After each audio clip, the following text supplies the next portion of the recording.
I do try to set out at the beginning of the week and say, well, what are the most important things to accomplish both professionally and personally? I tend to make my priority lists in 3 categories: career, relationships, and self.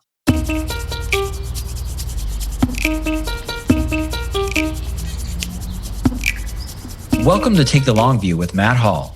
This is a podcast to reframe the way you think about your money, emotion, and time. The goal, helping you put the odds of long-term success on your side. Today, I'm excited to talk with writer, speaker, and podcaster, Laura Vanderkam.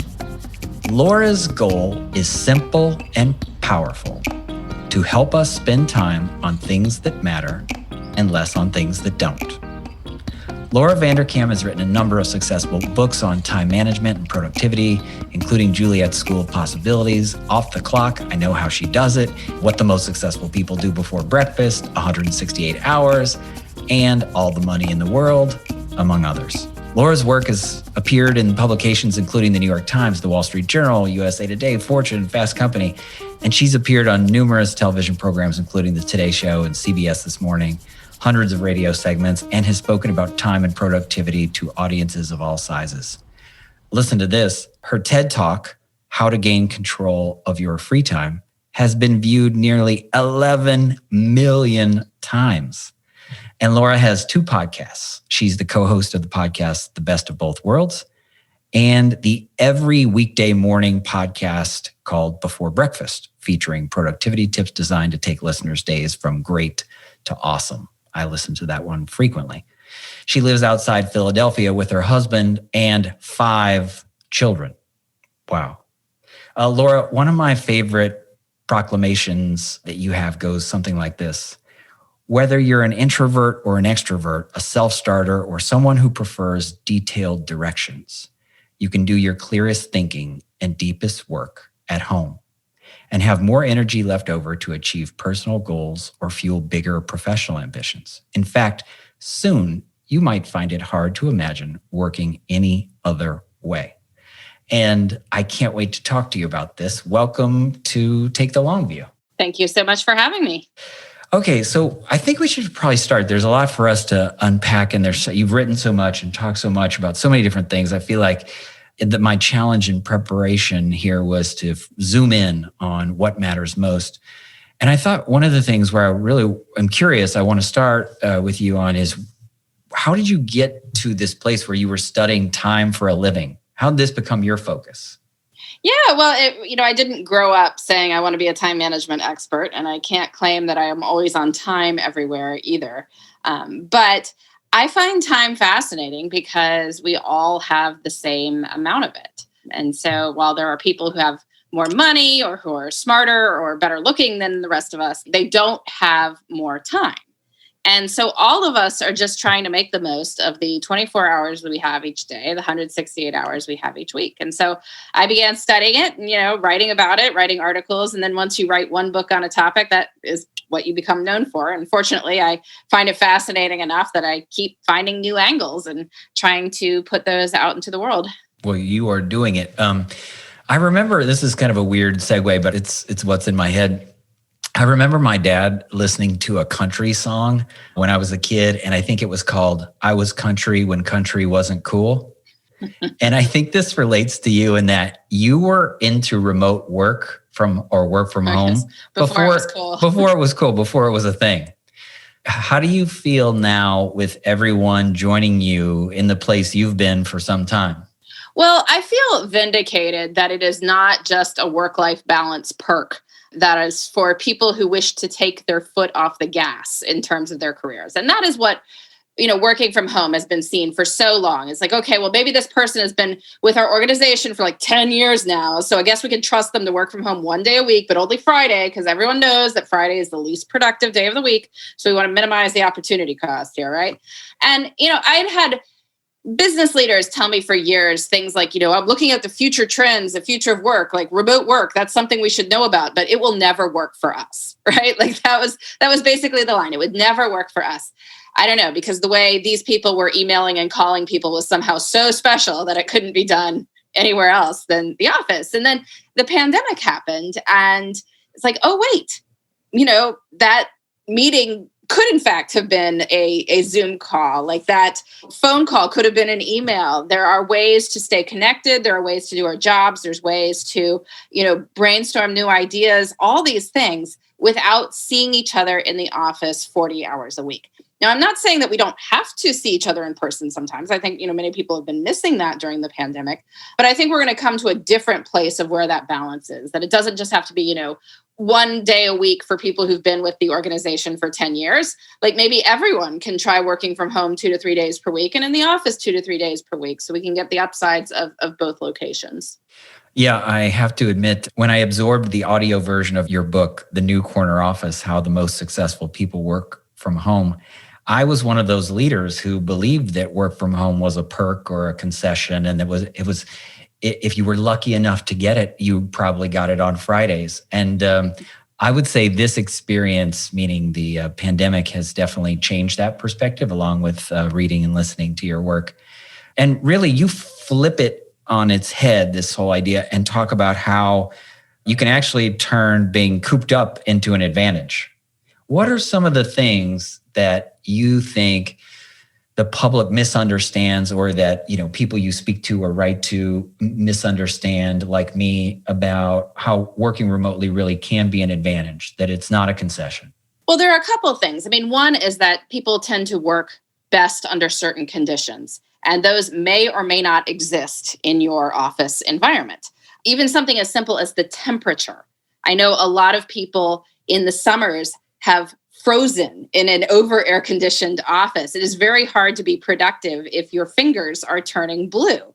There are distractions in the office. I mean, yes, it's great to be able to talk to your colleagues about exciting new ideas. Sometimes your colleagues are not talking with you about exciting new ideas. They're talking about like what happened to the cheese in the salad bar in the cafeteria. You're like, I'm trying to do my work here, right? Please, like, let me finish this and then we can talk about the cheese. But it's very distracting in that way. So again, there are upsides to seeing each other in person, but I think 40 hours per week in the same place is probably overkill. But then there's also certain things. When you're in an office environment, there become very, very strong group norms. There are norms about what time you show up. There are norms about what time you leave. There are norms about needing to have certain things on your screen if people walk past you.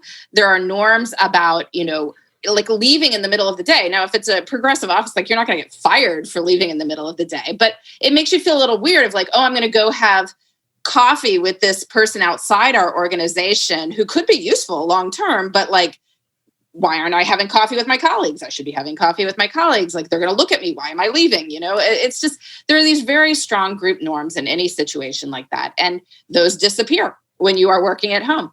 And sometimes it's good to have these norms. Maybe some people find it hard to focus if they don't have them, but a lot of people, they don't pursue certain opportunities because of the group time norms. And so those are worth reconsidering.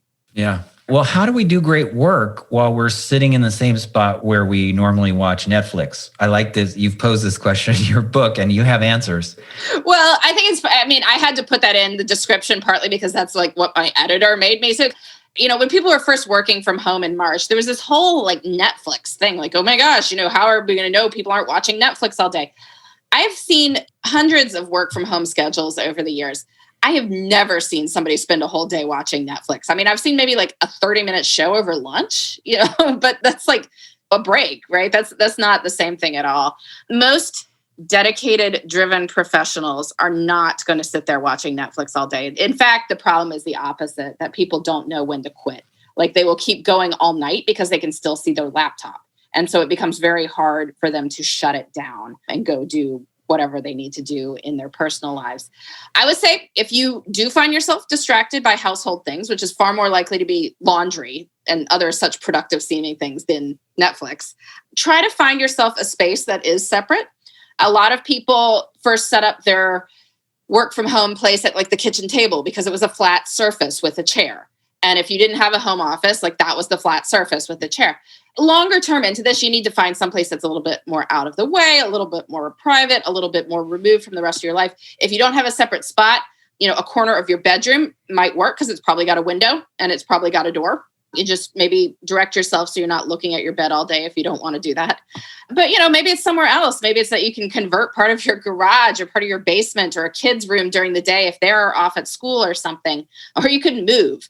But like the truth is, find some place that allows you to have at least some separation, because many people do like to be able to close the door and say, okay, now I'm in work mode. I have my little ritual, sit down with my coffee. I'm in work mode. Now I take my breaks. When I'm done, shut it, close the door. I'm done for the day. Have your shutdown ritual as well. Shutdown ritual, going back to when you work from home, you may not turn it off. You may be working during waking hours, not working hours. What are your suggestions around creating those boundaries? Yeah, well, it's funny because at the beginning of the pandemic, a lot of people were doing like required 9 a.m. check-ins on Slack or, Zoom or something, I guess, again, thinking that people were going to be watching Netflix all day if they didn't have this required 9 a.m. check-in. But I liked your idea of like, having a goodbye as well. Like if you're going to have people check in at 9 o'clock, you check them out at 5 o'clock, because that way you're bookending the day and letting people know that it is time to go. There would be a time in an office where everyone would start drifting out the door. This recreates the same thing. Now, you don't have to do this, of course. I find in many cases, people can shift their hours and work slightly different hours, and that might work better for them personally, and that's great. In which case, come up with another way to indicate to yourself that the day is done. I personally like just focusing more on task rather than what time it is. I make myself a to-do list for the day, and when I have checked the list off, the day is done, whatever time that happens to be. I mean, it's almost always a normal quitting time because I figured out what fits in 8 hours, but that is when the day is done. You can also come up with other things like writing in a journal, writing tomorrow's to-do list, calling a colleague to say goodbye. If you have a dog, for instance, you could go walk the dog at a certain time. And then when you come back, you are no longer in work mode.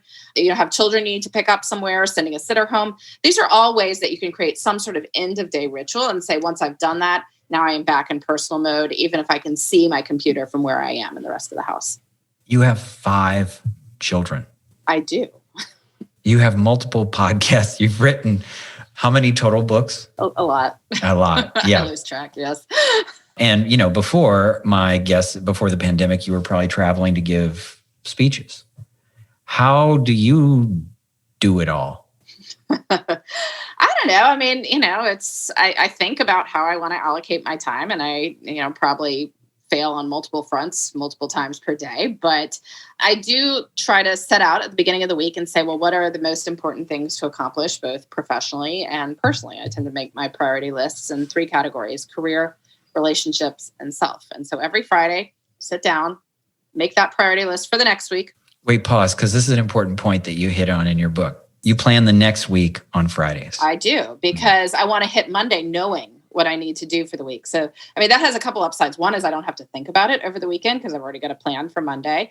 If there's things I need to do that require talking to other people to set them up, like most people are at their desks still on Friday, whereas if I try to plan on Sunday, like I might not reach them.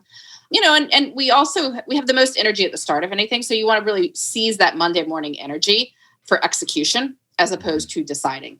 The other upside of Friday is that like Friday afternoon, no one's doing anything anyway. Like this is total wasted time. So you may as well use it for thinking about what future you should be doing. And if you haven't thought about what you're doing over the weekend, this gives you a chance to come up with some stuff. So it's really got great, all sorts of things going for it. Yeah. The number one thing that keeps hitting me is it gets rid of that Sunday night anxiety of having to plan. Like I don't know if you've ever felt this, but Sunday night, you start thinking about if everything's set up just right for the next week to run smoothly. And I love the Friday plan ahead idea. I'm going to have to execute that myself. If you think about work and personal stuff, then it all has a place. Mm-hmm. And that you're not dropping too many balls because you've put it into the schedule. And then you check in next Friday and see if you've done it. If you have, great. If you haven't, go from there. This is kind of a selfish question, but what do you think leaders could do to better support their teams in remote work?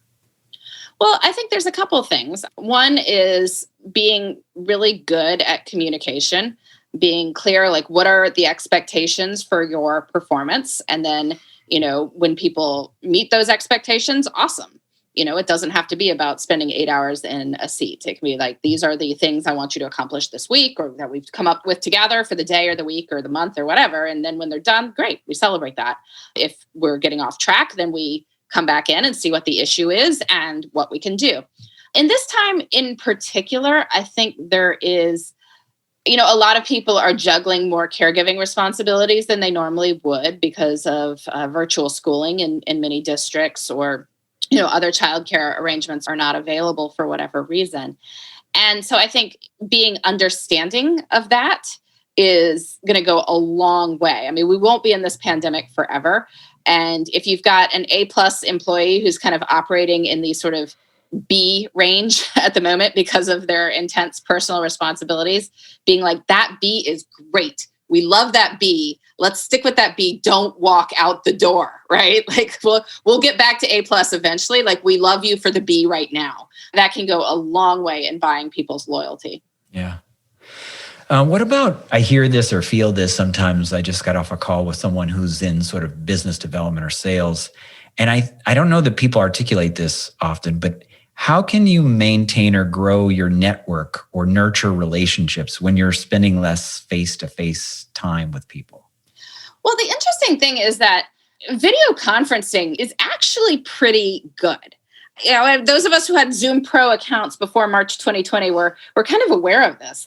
We started working from home in like 2000. No, the video conferencing was terrible, but now it is good. And everyone has Zoom fatigue, but seeing each other's faces on a screen, I say, is like about 75% as good as seeing each other in person. Like, our brains do not recognize the difference between seeing someone on a screen and seeing them in person. This is why people who have worked in television for years, like, people are coming up to them in the grocery store for years afterwards being like, I know you from somewhere. Like, no, you don't. Like, you saw that person give the weather report for 10 years and you think you know them. Right? Because our brains have not evolved to understand screens. And so because of that, like, as long as you are seeing people's faces relatively frequently, you feel like you do know them. So that's fine for the people that you are, seeing relatively frequently that you already knew. I think establishing sort of new relationships is a little bit more challenging for people because most of us aren't like, okay, let's just have a random Zoom call with somebody I've never met before. Like, you want a little bit more of a casual first get together that, you met at a conference, and then now you start exchanging emails and going on that. So, it depends. I mean, one is to just say, okay, well, the pandemic won't go on forever. Eventually, we will be back at conferences and we will be meeting new people. But you can also just start reaching out to people virtually. There's all kinds of ways to create more of a digital water cooler. Certainly following people on social media, leaving, comments on articles they've posted on LinkedIn, like, leaving anything that is thoughtful responses gets noticed a lot. I feel like I know people who comment on my blog frequently, even though I don't. But if I met them in person, I'd feel like we were old friends just because they've been contributing thoughtful ideas for years. And there's so many ways to do that with people now. And I think those things will grow more as we come out of this, but you can certainly lay a very strong foundation now. I really like in your TED Talk, you mentioned professional you interviewed, and she talks about how she doesn't say that she's too busy. She has a different response. Yeah, she said she would never say that I don't have time to do X, Y, or Z. Instead, she'd say, I don't do X, Y, or Z because it's not a priority. And, her point was that this is more accurate language. Like, I tell you, I don't have time to iron my sheets. Like, I do. Somebody was going to pay me $100,000 to iron my sheets. I would totally do it. Right. But that is not going to happen. Like, there's certain things that just don't rise up the priority list because they're not big enough priorities for us right now. And sometimes that can be hard to acknowledge because there are things that we feel should be priorities or that the world at large wants to be priorities, and they aren't for us right now. And that's okay. Like, I think we can acknowledge that. But having this mindset puts us back in charge of our time as opposed to being at the mercy of some larger force, that we don't have time for X, Y, or Z. Well, you do. It's just you're not doing it right now. You have time to write that novel in quarantine. You just don't want to. You've studied so many successful people and written so much. At one point, I remember you told me this, that one of your most popular books you didn't think was your best book, but it had the best title. It was What the Most Successful People Do Before Breakfast, because high achievers want to get out there and get some advantage before everybody else. But in studying all the people that you've studied and studying time logs and in all of your writing and work, what do you think is sort of the common denominator you see in the people you view as truly successful or truly high achievers? I think that achieving good things with our time requires being mindful of our time, because time keeps passing whether you think about where it's going or not. And so it is very easy to spend time on whatever is right in front of you, whatever is clamoring for your attention right now, or whatever seems easiest. And so, in work, we're always putting out fires. At home, we do effortless stuff like watch TV or surf the web. So actually thinking through our time before we're in it allows us to make different choices and say, well, instead of just putting out these fires, what are the important things I need to tackle in my professional life, and where can I make time for those? And in my personal life, what would be the high quality things I would enjoy doing that would be meaningful and enjoyable for myself and the people I care about? And then where can those go in my schedule? And, people have different styles. I mean, there's some people who like to wake up early. They could do great things before breakfast. And there's some high achievers who are night owls. And there's some people who like to plan every minute, and some people who just have sort of more blocked ideas of when things will happen.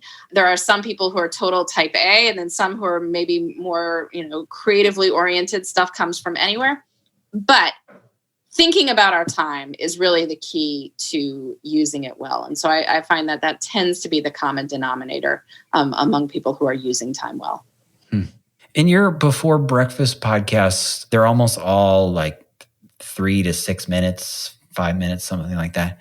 How did you make that choice? And what's the reaction compared to, say, longer form stuff you do? Well, it's just different. This was a decision made, jointly with iHeartMedia, who's the producer of that podcast, that they had this sense that people might like short tips, but that they needed to be frequent then in order to keep people coming back for more of them. And, there's economic things too. I mean, a short podcast that you run 2 ads on is like, you can do a lot of them, right?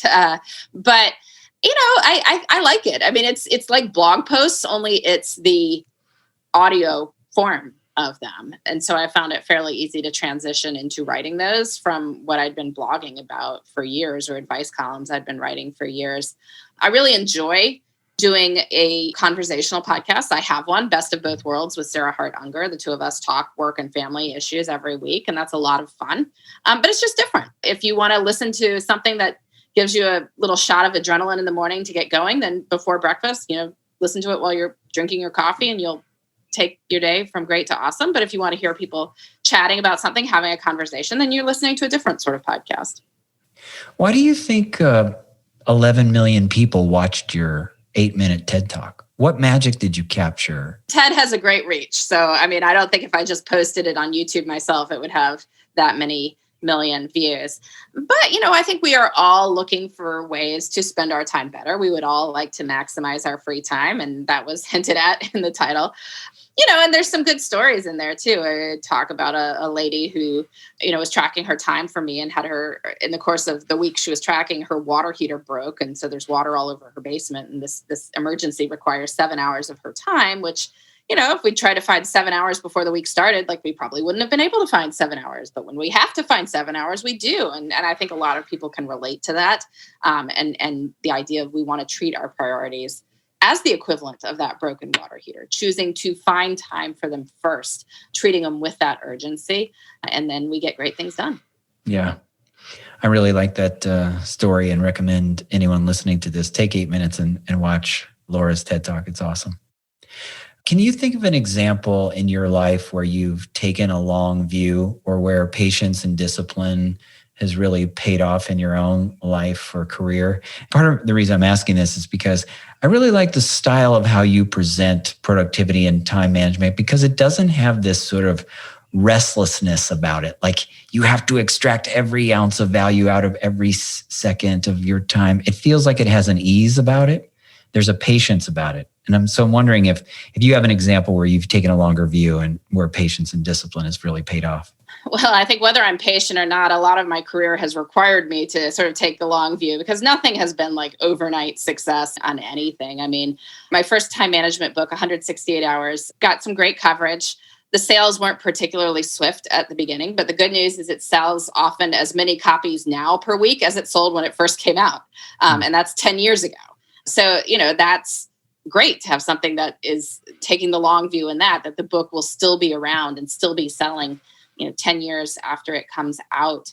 Building my speaking career has also required patience in the long view. Right now, a particular amount of patience and long view, because I'm not doing really much of anything in terms of going places and giving speeches. But I'd been giving time management talks here and there for years. It started going a little bit more frequently. And then I got to give that TED talk, and that really helped boost it up another notch and kept going from there. I do trust it will come back eventually, but this sort of, I'm imagining there's going to be at least an 18 to 24 month hiatus here before people want to go stand in a crowded conference hall with 3,000 of their closest friends. So, we'll get there eventually, but it's going to be a while. Did that part of your career come naturally, the being on stage part? The writers I know in my life aren't necessarily keen to being on stage, but you seem to do it very well. Did that come naturally? No. I mean, nothing comes naturally. Public speaking is a skill like anything else. And so the first times you do it, you are utterly terrible at it, but you get better the more you do it. You think about what audiences react to. And by the time the pandemic hit, I was doing enough speaking gigs that it wasn't like, oh my gosh, I'm going to get up on stage in front of 1,000 people. It's like, yes, because that's called Tuesday. And so, if there's any sort of stage fright associated with it, it's gone by that point, which is good because it's a great way to reach a lot of people. Let's quickly jump back to a couple quick hitting things from the New Corner office. What do you mean when you say manage by task, not time?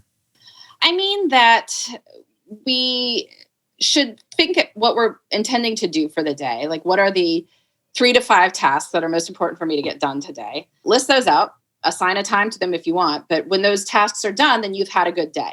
And it doesn't necessarily matter what time it is. I mean, generally it's going to be about 5 o'clock because most people get pretty good at figuring out what fits in 8 hours. But the point is not that it was exactly 8 hours because you're not commuting somewhere and commuting home. Like, it doesn't exactly matter when it happens. It's more that these are the things that make a good day. I'm going to do them. I'm going to relax. I'm going to do it again tomorrow. Yeah, I like how you say results matter more than how long you're sitting in your chair. Because I think in the old framework, how long you sit in your chair is really the answer. Yes, exactly. What do you mean when you say get the rhythm right?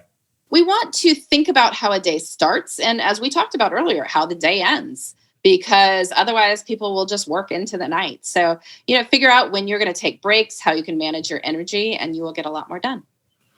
What does it mean when you say build your team?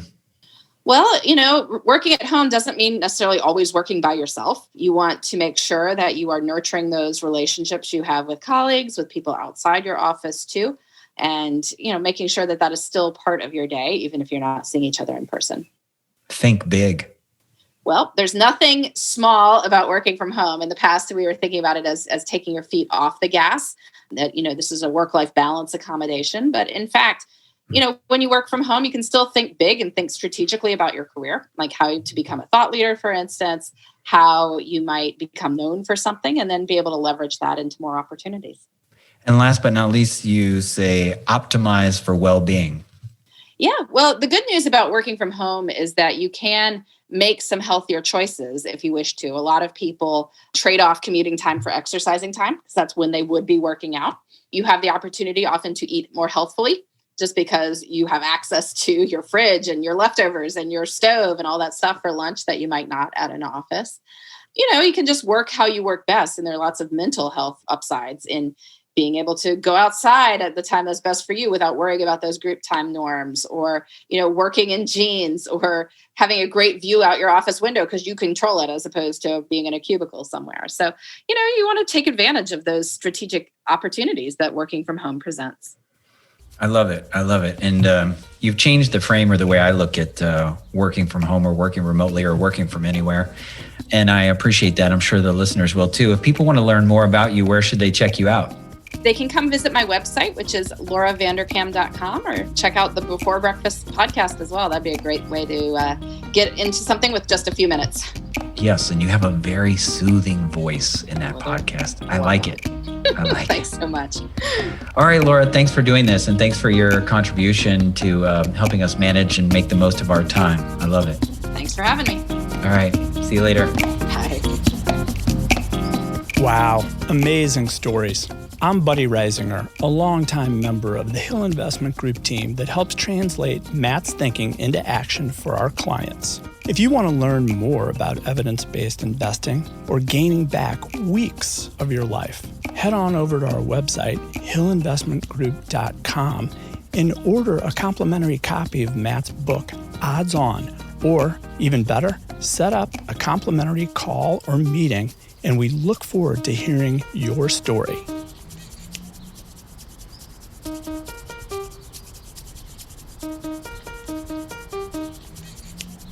Please note, the information shared in this podcast is not intended as advice. The intent is to share meaningful experiences. I am likely not your advisor, nor wealth manager, nor financial planner, and my opinions are my own and not necessarily shared by Hill Investment Group. Investing involves risk. Consult a professional before implementing an investment strategy. Thank you.